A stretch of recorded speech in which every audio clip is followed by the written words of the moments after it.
parece? Pues le encantan las flores. Pues ese ramo es para usted. Que se dice. No me dé nada, por favor, que es usted la que cumple. Sí, señora. Te has quedado flaseada, Yaya. Yaya, estás un poquito... Mira, Nápoles sí se la volía Mira, mirar. ve, largo, qué preciosa está, Por la Yaya, por sus 100 años y por su familia.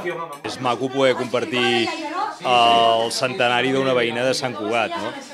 I això, sortosament, doncs, és una cosa que no passa una vegada a l'any, sinó que passa moltes vegades cada any, no? I cada vegada doncs, és més habitual. Això vol dir que cada vegada doncs, la gent viu més anys i estadísticament doncs, arriben als 100 anys molt més les dones que no pas els homes. No?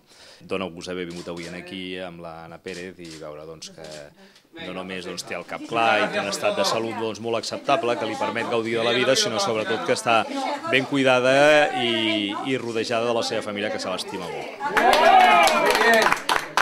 Mira on està ella, don Luis.